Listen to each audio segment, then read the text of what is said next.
Stand clear of the closing doors, please.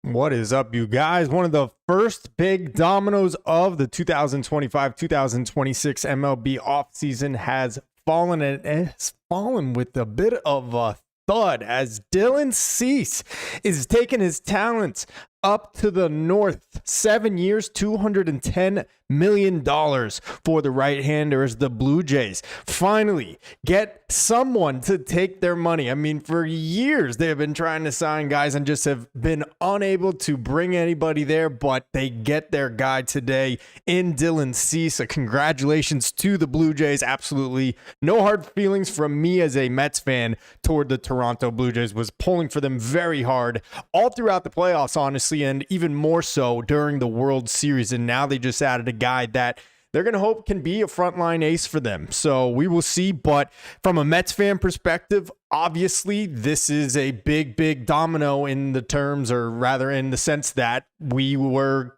talking about maybe Dylan Cease coming to Queens, being the front of our rotation kind of guy. And now, obviously, that is not an option. So we're going to break it down a little bit. Talk about what the Blue Jays just added to their rotation, what it might mean now for the Mets in terms of a pivot. And I got some other ideas that I've been thinking lately that I wanted to get off my chest here as far as the Mets offseason goes. Of course, the big trade of Brandon Nimmo on Sunday night, how that impacts the rest of the Mets offseason. So we're going to get into it all now. It is an open forum. If you got questions, thoughts, concerns, anything, drop them in the chat. And speaking of the chat, let's go right to it. Madeleine Schmidt, wow, yes, wow, crazy. Not expecting this one the day before Thanksgiving. I mean, you know, this is usually a pretty quiet week. I mean, usually the MLB offseason is so slow as it is. And on Sunday, the Mets are in on the action with Nimmo getting traded. And then now, just 6 hours before Thanksgiving, 12 hours before people are going to be sitting at the table stuffing their faces, and Dylan Cease, one of the best pitchers on the market this winter, is gone. So crazy stuff. Frankie Diaz, what is up? What's going on, brother? Good to hear from you, dude. Happy holidays to you as well. Glad to see you win, and I hope the best wishes to you and your family, and of course to all of yours that are here in the studio watching right now. But wow, this is a pretty crazy development here. I mean, I opened Twitter and it says 2 minutes ago, John Heyman, Dylan Cease, 7 years, $210 million. So let's break it down. We're going to break it down from the Toronto Blue Jays perspective, and then we'll also do it from the Mets perspective. I'll give you my opinion on whether or not I thought that this was a good move. Before I do that, though, of course, it is a Mets-centric channel. CB2Port203, what's up, dude? He says, thoughts on the trade as far as the Brandon Nimmo trade? Yeah.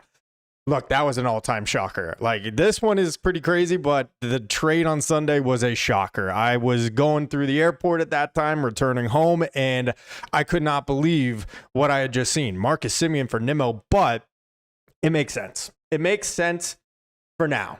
We'll see what they do next, but getting Nimmo and his 5 more years at $125 million off of the books is honestly, I think, a blessing in disguise. Yes, we are going to miss Brandon Nimmo. Yes, it sucks to see a lifelong Met who's been just a pro's pro since they drafted him out of high school in 2011. That does stink. And replacing 25 homers and an 800-plus OPS is not that easy. But I think we can all admit that Brandon Nimmo's defense was becoming a major liability. And we know he signed that contract, an 8-year deal at $25 million average annual value, coming off a career season in 2022 where he played center field.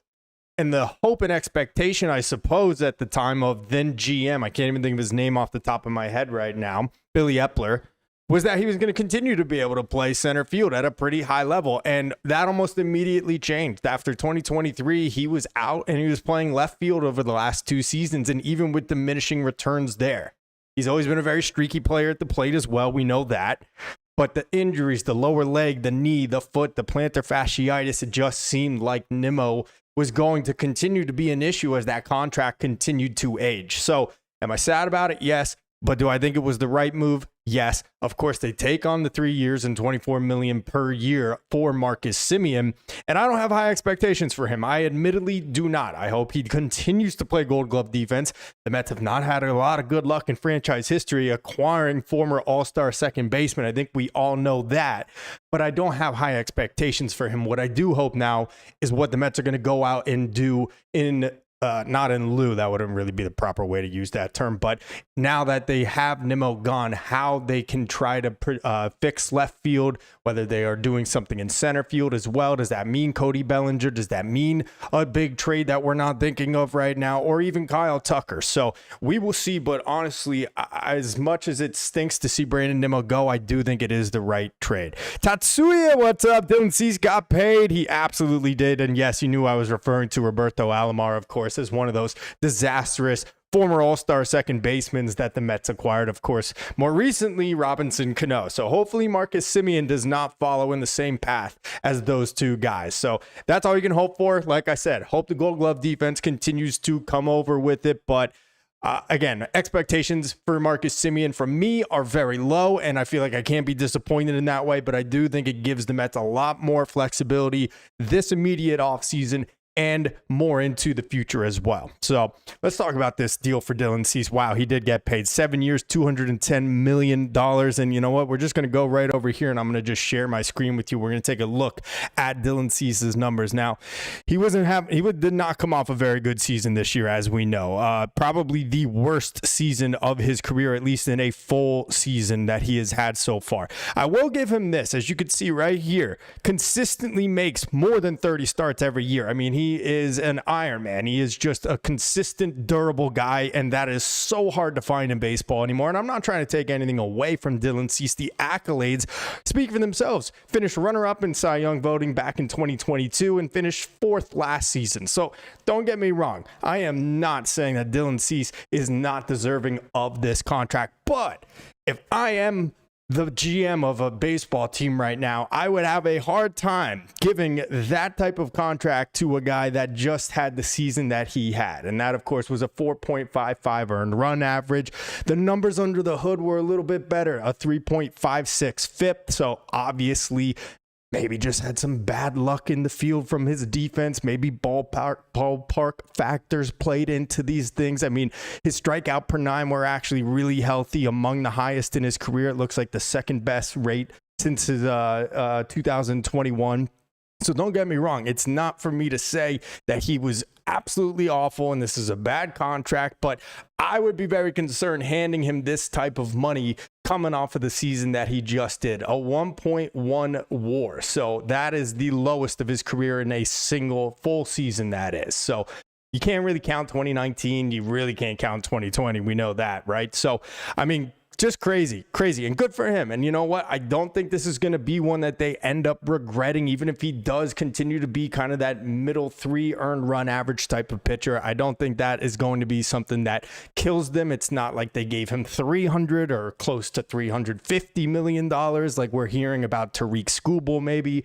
And Skubal, of course, is a better pitcher, and he does deserve to get paid more. But let's not forget, they're almost the same age. I believe that he is only about a year, maybe a few months older than Skubal. So Dylan Cease really did not do badly for himself at all. Career 3.88 earned run average. And look, this is just kind of the going rate for starting pitchers these days, right? I mean, like we saw what just happened to the Mets starting rotation this year. At the very least, this guy's going to go out there every 5th day and take the ball. Like I just said, that's 4 or maybe 5 consecutive seasons where he's given you at least 32 starts, 5 straight years where he has taken the ball every 5 days, delivered at least 160, 175 to 190 innings. I mean, so look, in a way, I'm very jealous that the Blue Jays were able to get him. And in another way, I do feel a little bit of a sense of relief because I probably would not have gone higher than $175 million for Dylan Cease. That's just me. I would have been more comfortable taking essentially another $4, maybe $5 million off per season on his average annual value. But I am sure the Blue Jays and their fans are very excited about him. We will see. I mean, of course, it would have been nice if they had a closer that could have finished out the World Series this year because I really would have liked to see them beat the Dodgers. But hopefully this guy can help them in terms of their overall pitching staff. Let's see. Tatsuya says Dylan Cease walks too many guys, gives up too many home runs. Yeah, so actually, speak of the devil here, we're going to take a look at his StatCast and see where he ranked in terms of those things just this past last season. The chase percentage is really solid in the 80th percentile, whiff percentage 95th, and K percentage in the 89th percentile. So look, Dylan Cease has got nasty stuff. 6-pitch mix, the 4-seamer, slider, curveball, sinker, sweeper, changeup, and he's really going with the 4-seamer and the slider the most out of any of those pitches, both of those at exactly 41%. So the stuff is there. It's very nasty, and it's very possible he just had a off season for whatever reason. Let's take a look. Actually, I want to see if I can see where he changed his arm angle, if his arm angle actually changed this past year, and if maybe that was a reason why he struggled. We've heard that be something that is all too prevalent now with pitchers. They are dropping or raising their arm angle, and it ends up changing the way they're able to pitch and shape certain pitches. So he's consistently changing it. The back-to-back years, 23 and 24, it was at the 53-degree angle. So this is his 2024 season where he finished 4th in Cy Young voting for the Padres. Had a pretty solid season that year, obviously finishing 4th in Cy Young, but 3.47 earned run average, not exactly scream Cy Young to me. Maybe I'm just being too harsh, but a really good whip.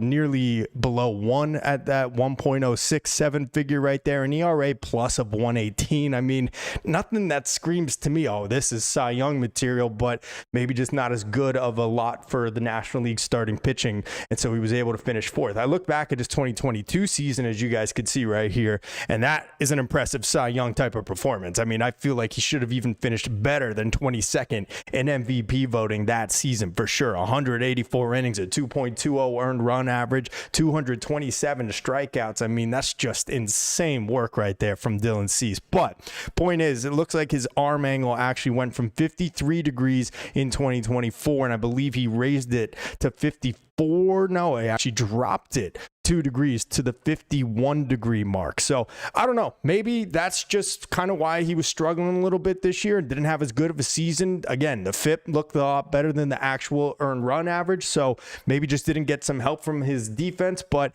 his fastball run value, I mean, that's concerning. And maybe that is just something you attribute to his mechanical changes over year here. But -3, I mean, in the 27th percentile, like that's a very concerning number to see. And I don't get too bogged down in all of these numbers, but these are the things that actual general managers and scouts are looking at when you're about to hand over a guy this type of contract that the Blue Jays just gave him. So I'm just trying to wonder if maybe that's the reasoning for some of this. I do expect Cease to continue to be a very, very solid pitcher, but at those numbers, he better be. Otherwise, I'm just saying that'd be bad. Martin, I don't know how to say that name. What is up? He says, happy holidays. Happy holidays to you. I hope you're doing well. Families and everyone's enjoying their time with them. So thank you very much. Happy holidays to you. Hob125. Wow, too much money, but nice sign for Cease. Yeah, I agree with you. I think that Cease is definitely the beneficiary of this one, and I don't want to smack talk the Blue Jays. I really like the Blue Jays. I don't know why I just have a kind of a soft spot for them. Probably because they play in the AL East against the Yankees all the time. And then, like I said, in these playoffs, I really was pulling for them against the Yanks. Not really against the Mariners, but kind of. And then, of course, against those dreaded, awful, terrible Dodgers. But I think that he got the better end of the stick here for sure. 7 years, $210 million. And that puts him in the upper echelon as far as highest paid starting pitchers in baseball. Let's see.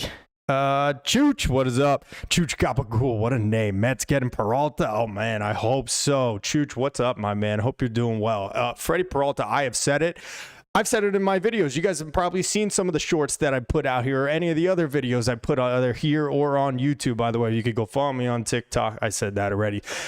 Here or on TikTok, which you can follow me at. The link to that is in the description of this video down below. Daily posts about the Mets and baseball every single day.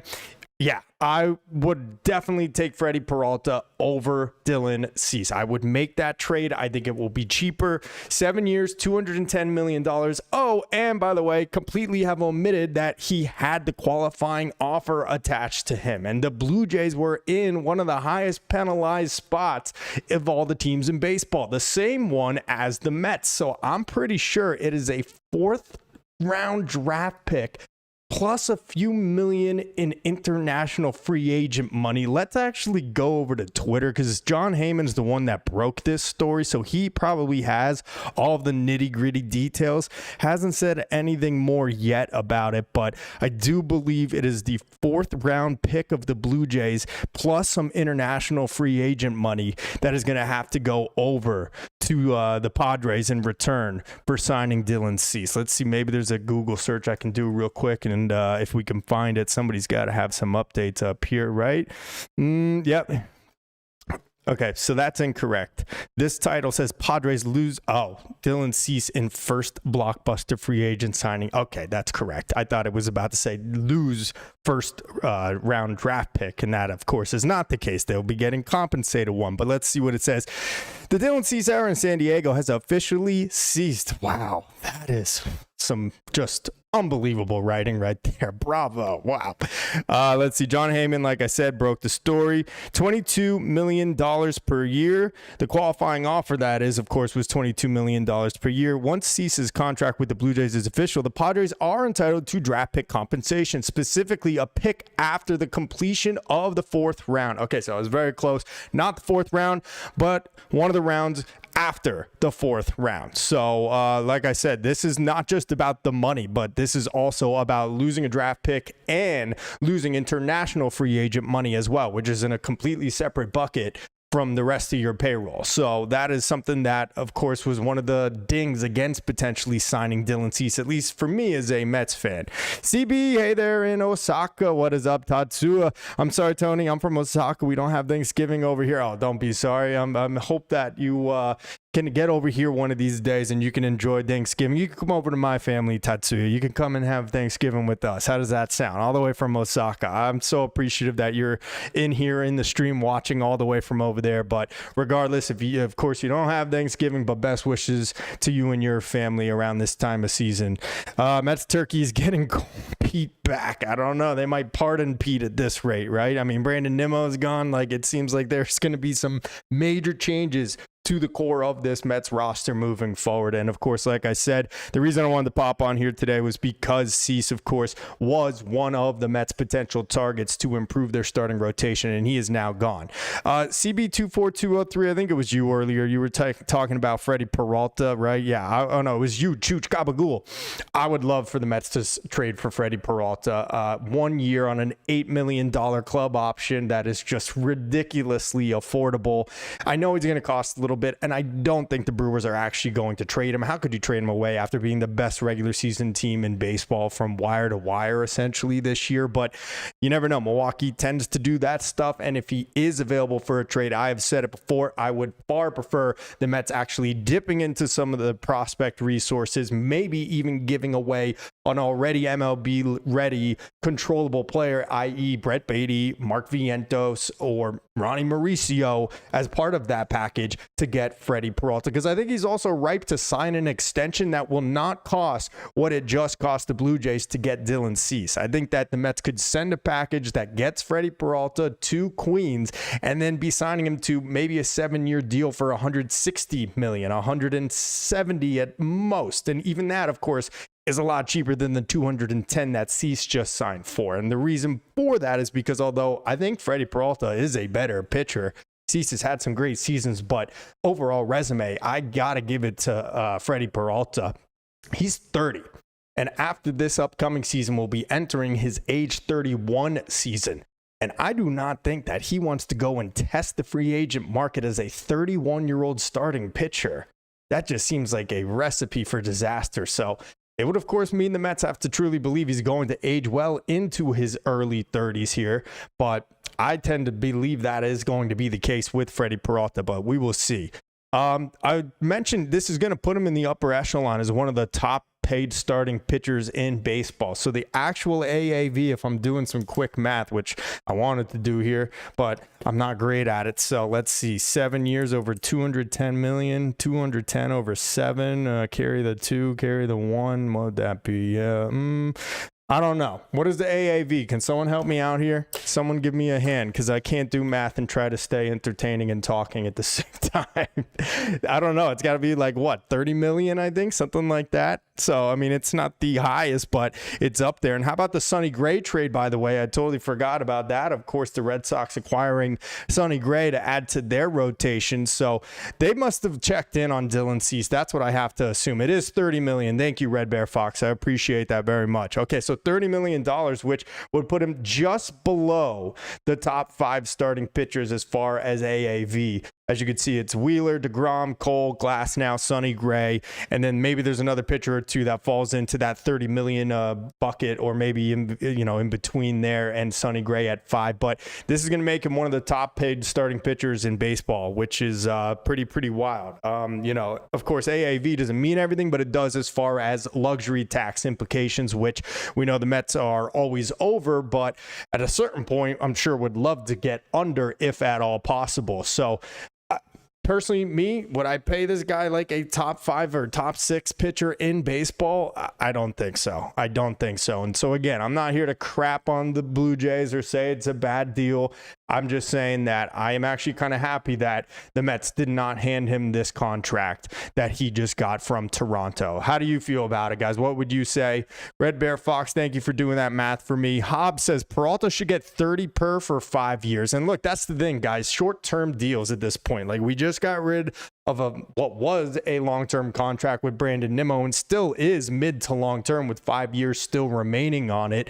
And it really bogs you down and doesn't give your roster a lot of flexibility to make changes. And it's the same with pitchers. It's not just exclusive to position players either. So I personally would do a 5-year, $30 million contract, but for 7 years on a guy that's about to enter, I believe he's going to be 29, or I'm sorry, he's going to be 30 in 3 days, or not even 30, 30 days. December 28th, 3 days after Christmas, Cease will turn 30 years old. So, and I'm still fearful to even do that for a guy as talented and as good as Tariq Skubal. We have heard that the guy probably wants like an 8 to 10 year deal, or if he wants $400 million overall on the contract, well, then you got to spread it out over the length of about 10 years, or you're just going to be hamstrung by that deal unless you do what the deferments do. The Dodgers do. And you could get away with deferring an unfair, ridiculous amount of money. But my point is here, like, I'm scared to do that with Tariq Skubal, who will also be entering his age 30 season after 2026. So I'm more inclined to want to do that with a shorter term, higher AAV deal with a guy like Freddie Peralta instead of Dylan Cease. But that's just me. Red Bear Fox, this guy just came off of a 4.55 ERA season, and in 2023 it was 4.58, had 3.47 in 2024. The contract and salary is insane. That's exactly how I opened, Red Bear. That's pretty much to a T what I was saying at the beginning of this stream, that I would be very fearful to hand a guy a $200 million contract entering his age 30 season after pitching to a 4.55 earned run average this past year, a 4.58 ERA 2 years ago, and somehow in between, he finished 4th in Cy Young voting, but he had a 3.47 earned run average in 2024. So I am totally in lockstep with you there, Red Bear Fox. That is a crazy contract, if you ask me, and I'm glad that you seem to agree. Jose, what is up? He says, hi, Tony. How's it going, Jose? Good to see you in here. I hope that you are enjoying some time with family right now around Thanksgiving and the holiday season. So thank you very, very much for hopping into the stream, and wish you all the best. CB, Jays just really wanting to win. Like we have said before, the Blue Jays have to, just be rejoicing right now, because there have been so many guys they have tried to sign to bring up north to Toronto and just have not been able to. They obviously got the extension done with Vladdy, and that has looked great, of course, based on how he just performed in the postseason this year. But outside free agents, it has always been a struggle for them. And I do wonder now how this is going to impact their pursuit of Bo Bichette and trying to bring him back.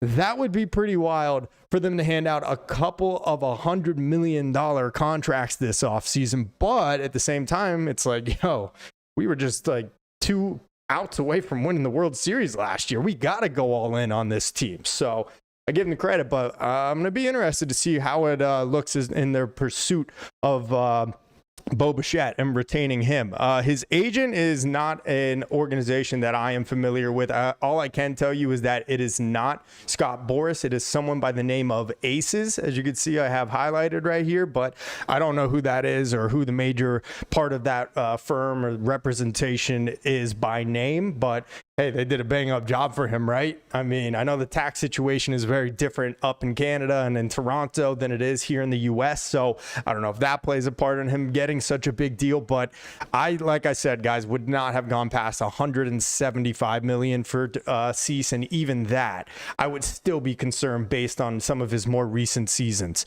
Red Bear Fox says, with the Nimmo trade and saving that money, they would have paid the last 2 years of his contract. I'm hoping the Mets start using deferments to their advantage. Maybe they can sign Diaz and Alonso to make their contracts backloaded so they make more money during the years Nimmo would have been getting paid. And I think that is definitely something that factored into the Nimmo trade decision by the Mets. Now, we heard, at least from Nimmo, that the Rangers, quote, really, said it 3 times, wanted Brandon Nimmo, that they approached the Mets about this trade. But when they did understand that they were serious about it and taking on his contract, even though it meant bringing back Simeon, I have to believe that the Mets, hoping to retain Edwin Diaz and Pete Alonso, played a part of them being willing to move Brandon Nimmo in that trade to the Rangers. So I think that is a great idea, Red Bear Fox. It is very shocking how the Mets have not used deferments to their advantage. I mean, our financial muscle is clearly one of the biggest strengths that they have as an organization. And so the fact they haven't followed suit and just copied exactly what the Dodgers have done with a lot of their players is very surprising. I would not be surprised, though, to see them do it in this offseason, and what is really a critical and crucial offseason for the entire organization, the team, the front office, David Stearns, I think even Steve Cohen to a degree. I mean, not that he's getting fired, but you know, maybe he's going to start to lose the patience, and maybe Stearns, his days may not be very long here in Queens if the Mets don't start to become that consistent World Series contender that he's been pining for really since the beginning of his stewardship as the Mets owner. So, yeah, hopefully that will be the case. I guess we could talk a little bit about some of the other free agent starters that are out there now. Obviously, Dylan Cease is off the board. So we will have to see if there's anybody else on this list that interests you guys. Me personally, as far as starting pitchers, I've been on record saying that I am not super high on Framber Valdez. I think that is a big worry. A guy that is 32, that is going to command not a contract that is as wealthy as the one that Dylan Cease just signed, but I could easily see him being in the market for a 7-year, $175 million contract. And I know I said I'd give that to Cease, but I do not think I would do that for Framber Valdez. Again, at age 32, as a guy that, has seemingly had some kind of weird interactions with his teammates. I don't know if any of you recall toward the end of this season, looked like he crossed up his catcher purposefully after he made a call on a pitch that was a home run, something like that, right? But yeah, Framber Valdez is definitely someone that I'm a little concerned about handing that type of contract to, and more so than anything just because of his age, not necessarily because of those teammate interactions. But here, as I get my bearings, here are the available starting pitchers based on what their market value prediction is as a free agent. Real quick, let me get back over here to the chat. Tatsu says, could the Mets trade Francisco Lindor for more payroll flexibility? I mean, they could, but I think that's a terrible idea. Just me personally, I love Lindor. I think he had a very streaky season. He has been streaky in years past. He also was just an MVP runner-up in 2024. I think he had a really down year in terms of defense, and I have to believe that a lot of it had to do with that broken toe that he suffered in the middle of May out in Los Angeles. But I expect Francisco Lindor to continue to be among the, if not the best shortstop in baseball. Hard to say that when Bobby Witt Jr. exists, obviously, but he's right up there. And I just don't see a trade how the Mets can get better by sending Francisco Lindor out of town. I just don't personally see it. It'd be nice to, get, a little bit of payroll flexibility, but I think there are better ways to do it than to trade one of the cornerstones of your franchise in Lindor. And I know people say, you just traded Nimmo, so why couldn't you do it with Lindor? I mean, yeah, you could, but I'm sorry. Lindor at his peak has always been a much better, more valuable player than Brandon Nimmo. Obviously, we have the emotional ties with Nimmo being a homegrown Met and everything, but yeah, that's just my opinion. Let's see. CB says throwing his own catcher. Bizarre, no thanks. Yeah, as far as Framber Valdez, that was very odd. Again, and he denied it, but it's on tape, and it looked pretty obvious, at least to me and I think a lot of other people. So, let's see. Here are some of the available starting pitchers in terms of free agents. I mean, it's just not a super impressive list. There's nobody that, just jumps off the page at me. This is not the 2009 offseason where the Yankees signed CC Sabathia and AJ Burnett. This is not even like last year where the Dodgers were able to get Blake Snell and, all the other years past where there's that big name, big ticket guy out there. All these guys have some really nice positives about them and some warts. And for the most part, they're either coming off a down season or they're approaching their early to mid 30s, whatever you want to call it. And I just could find a way to detract from each of these guys. Let's start with Valdez. I already talked about him, 32 years old. Seems to be a little bit of a head case if you ask me. I know he's been a really good pitcher for years, but I'm not handing him the contract that I expect him to want this offseason for him to pitch his ages 32 through 39-year-old seasons with the Mets. I just think it's a big mistake. Ranger Suarez is great if the Mets were in a better situation where we knew we had a 1-2 punch at the top of the rotation and you could put Suarez in as your 3. He's a guy that can consistently pitch like a middle of the rotation type of arm. Sometimes he'll pitch like an ace. At worst, though, he's going to probably give you a 3.5 ERA. I'm not paying $150 million for that. I like it, but I wouldn't love it. So Michael King coming off a season where he just missed almost 3 months with a shoulder injury, entering his age 31 season, or at least will be 31 by the middle of next season. That is something that is very concerning to me. Lucas Giolito, yeah, middle of the rotation arm. Again, falls into the same bucket as Ranger Suarez, except probably not as consistent. Had that really nice start to his career, hasn't ever really been able to tap back into it.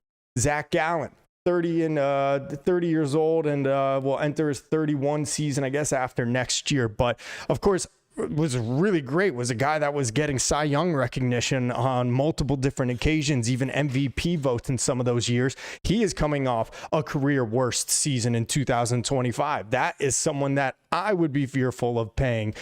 Just like in the case of Dylan Cease, who's coming off a year with an ERA over 4.5. So I think there's going to be one of these names that goes to the Mets. I do, but I hope it's not going to be for the money that they are expected to be commanding here. I mean, $33 million average annual value on Framber Valdez is wild.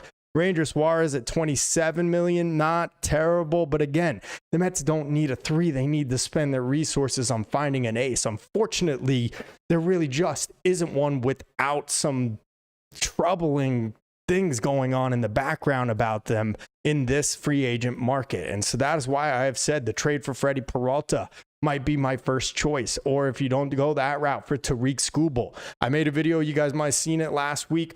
I don't think Joe Ryan's an ace. I'm not saying that I would not like the Mets to trade for Joe Ryan, depending on what the package is, but I don't think he's an ace. And so it's just one of those off seasons where the Mets are in a very precarious situation. And I really do believe freeing that Nimmo money up will help them get a little more creative as they try to fill out the top of that rotation. We hope Nolan McLean is going to command one of those top 2 spots. We hope, but do we really know after only 8, 10 major league starts? I don't think it'd be fair, not only for us as fans to believe that, or to Nolan McLean for us to put that type of pressure on him. I think he's going to be great, but it's hard to say that after just 9 or 10 career starts. So let's see. Mark Rabb, what is up? Have a happy Turkey Day, Tony and fellow Mets fans. Let's go Mets. What's up, Mark? Happy Turkey Day to you. What are your guys' favorite Thanksgiving sides? I know this is such a basic question, but me personally, my mom makes this sweet potato casserole kind of thing, and she puts just brown sugar on top and some pecans, and it's just filled with butter and cream, and it's so good. That would be my number one thing. I don't even need the mashed potatoes. I don't even need the stuffing. Just give me that sweet potato pie. It is so good. But I want to hear, what is your guys' favorite Thanksgiving sides or just overall meals? I know we all got different and interesting ones, but Alvin Solano, Stearns is still sleeping. Sleepy Stearns. Oh boy, Sleepy Stearns. Yeah, I'm just waiting for Jose Lopez Moya to hop into the chat because we know Stingy Stearns and Sleepy Stearns are the two most typed things on his phone or on his keyboard. And you know what? He's starting to look more and more right. I just, sometimes you got to call a spade, right? But we will see.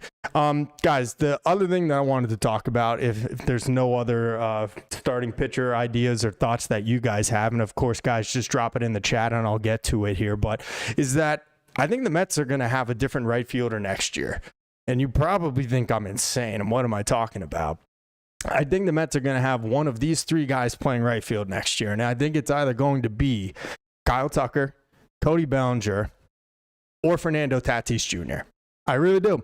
And I think Fernando Tatis Jr. is a total pipe dream, and I will get to him last. But I said right field. And that's because what has David Stearns talked about since the season ended, since he did his postmortem of the 2025 Mets? He said run prevention. He said run prevention needs to be better. Of course, that means in the pitching department, which was abysmal for the last 4 months, and of course, defensively as well. And this trade helps it out on the right side of the infield. He specifically targeted that, and that was also kind of a little shot at Pete Alonso's defense at first base. But how can you preach getting better at run prevention when you have Juan Soto playing right field? And he's not a butcher. He's serviceable, but he's in the negative defensive run save mark in right field. And if you watch him with the eye test, you just know it is not going to last very much longer, especially at Citi Field. You could get away with Soto being the right fielder at Yankee Stadium, but at Citi Field, with the gap in right center and the distance going back to that wall, it's not going to last much longer. So I think it is time to rip the Band-Aid off after just 1 year and move Juan Soto out to left. And it opens up a world of possibilities for you. Now, do I think the Mets are going to actually be in on Kyle Tucker? No, not really.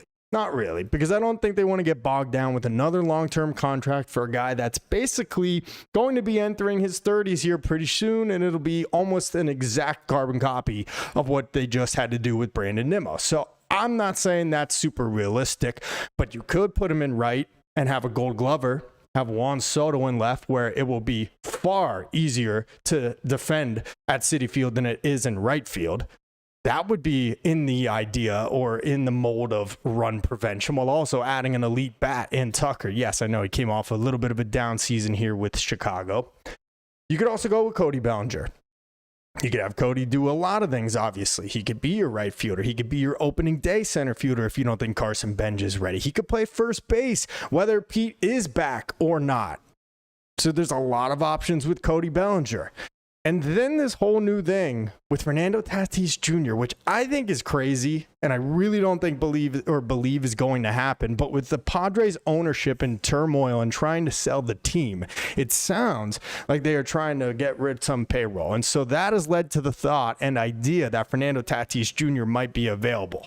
And who better to get some nice run prevention than the guy that just won the Platinum Glove in the National League this year. And oh, by the way, add one of the most talented hitters in the game, who is 26 years old, the same age as Juan Soto, and have them commanding your two corner outfield spots for the next 7 to 8 years. So I think the options are all on the table for the Mets. And I really, truly do believe that Juan Soto is going to be moved to left field this season. I don't know. We will see, but you can't talk about wanting to get better defensively and continue to trot Juan Soto out there in right. That's my opinion on it. But Red Bear Fox favorite side, homemade mac and cheese with 4 different cheeses and lightly toasted panko breadcrumbs on top to make it crunchy. That is a all-time side for Thanksgiving. That is one of the best, no doubt. I don't know if we will have any of that at my party tomorrow. I am in charge of making the turkey. I got a nice Cajun recipe. It's this rub that is just makes it look that like red and brown, just beautiful bark. So I am excited to do that. But that is an all-time mac and cheese right there. 4 cheeses, panko breadcrumbs on top to make it crunchy. Love it. Red Bear Fox, great call.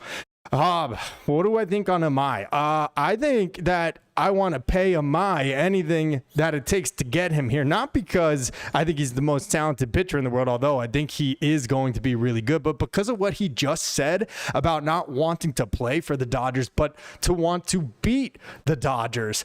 Pay this man whatever he wants. I want Tatsuya Imai on the Mets. Absolutely. I don't know if that's actually going to be the case. I think there's a lot of interest. He is someone that is not actually listed here because he comes over as an international free agent, but it is just like your typical posting situation. He could get paid whatever, just like Yamamoto got paid by the Dodgers a couple years ago. You know, it is not one of those who has the most international free agent money kind of situations like it was for Roki Sasaki this past season. So I would love to see the Mets sign him. What those numbers look like, I'm not exactly sure. He is under 30 though. I believe he's 28 or 29. The numbers all check out. He is coming off an excellent season. And like I said, love that type of energy. Love that attitude of him saying, no, I don't want to go join the Dodgers. I want to beat the Dodgers. So I love the idea of the Mets going for him. And you know what? He might actually be their number one free agent starting pitcher target just based on the way that this offseason has gone so far, with Nimmo getting dealt, with Cease getting this deal that he just got and being off of the board. So I think it's a very good chance that he could be in Queens come next season. 7 years for Cease is insane, says the Film Cubano. Yeah, I mean, 7 years isn't even really the problem for me. I mean, it's not great. I would not be that comfortable. It's more the AAV, $30 million for the next 7 years, where you don't know what you're going to get from this guy just based on his numbers. Like I said, I mean, and Red Bear Fox was talking about paying that guy that kind of contract. Again, I give him credit for that he goes out every fifth day, gives you 32 starts per season over each of the last 5 years. But to what level?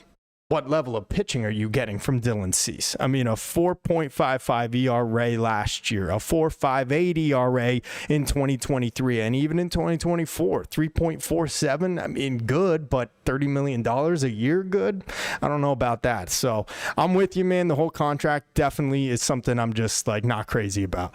Red Bear Fox, what actual real true aces are there in baseball? There may be 4 to 5 actual genuine aces. Who would be a number one on any team? The Mets need someone who's consistently very, very good, but an actual ace is hard. That is true. I'll give you that. We used to have one. He didn't actually really pitch like one until the final year or two with us, but I can think of one off the top of my head, that being Zach Wheeler for the Phillies. I can't really say it about Spencer Strider, I don't think, just because of the injury history and then returning this year and it not looking so good, but he was a guy that I would have said came from that mold. Garrett Cole for the Yankees, we'll see what happens with him coming back from Tommy John and how he bounces back. Max Fried is probably up there too, right? Wouldn't you say? I would say Fried is probably up there as well. He had a little bit of a slump there in the middle of the year, then corrected course. Obviously not a great performance in the ALDS against the Blue Jays, but he's someone that I put right up in that kind of area as well. I'm just thinking of teams on the East Coast right now off the top of my head, but those are just a couple of guys that I could think of that I would probably define as aces. But yeah, you're right, Red Bear Fox. They are hard to come by. They really are. I mean, there just aren't too many guys like we saw with like the Pedros and the Johans and the Roger Clemenses and, you know, all those, the Jacob deGroms, who actually, I mean, you know, hard to say only because it's been 1 year coming back from his Tommy John, but I got to maybe put Jacob deGrom back in that category with the Rangers, the way he just pitched this past season. But yes, they are few and far between. It seems like their drop-off is steeper than ever. You know, like I was just listing off the other names, the more recent ones, the Verlanders and Scherzers, who, yes, are still pitching. Those guys are kind of a thing of the past right now. It seems like there is no bona fide, surefire, year-to-year, top 2, top 3 Cy Young contender across the league. Just filled, you know, all throughout the Major League Baseball on all kinds of different teams. So it is difficult to find them. And that is why I have always been a proponent of developing pitching. And that is why that 2015 Mets team that was on the rise, of course, with DeGrom and Harvey and Syndergaard and Wheeler still rehabbing, of course, at that time, and Steven Matz. And if you even remember, Rafael Montero was supposed to be a part of that whole group too. That is the best way to build a winning team, is to develop pitching just the way the Brewers have over the last several years and fill in the rest through free agency, which, of course, we know Milwaukee doesn't do, and that's why they don't win very much. But you get the gist of it. So I'm with you there. I would love to see the Mets find that ace, but it is hard to come by. And so hopefully Nolan McLean or Jonah Tong or Brandon Sproat are going to be one of those guys, and they'll be here for a very long time on affordable contracts, and you can fill out the rest of the roster by spending Uncle Stevie's money. That is the simplest, smartest, most economic way to build a World Series winning baseball team. So, guys, I think we're going to wrap it up. I wanted to pop on quick. I saw the news. I thought it'd be cool to check in with everybody here before Thanksgiving. I appreciate y'all being in here and for giving me great feedback, comments. It looks like oh, there we go. Yeah, maybe. No, yeah, we're kind of spazzing out just a little bit here on the stream right now. But otherwise, guys, really thank you so much. Oh, I know what it is. Someone's calling me on my phone right now. All right, so give me 2 more seconds and I promise I will be unfrozen. I should have had the phone on airplane mode. What was I thinking here? This is a struggle every time. Hold on, 2 more seconds so I can wrap up here. Whoever's calling me, I am not calling back, or I'm just, there we go. All right. Anyway, guys, I apologize for that, but it was a great stream. We're going to continue to have more daily Mets coverage here on the channel. So leave this video a like if you have not already. Go ahead and do that right now. Really appreciate that. And subscribe if you're not already subscribed to the channel. If you're a Mets fan, if you're just a baseball fan, we're always on here talking shop. So guys, once again, thank you so much. Best wishes to all of you and your families on Thanksgiving. I hope you guys all get to stuff your faces, enjoy some football. I will not, because I'm a Jets fan, but hopefully it is a great day with your loved ones. So thank you once again, everybody. And I'm Tony Metro. Until next time, stay true to the orange and blue.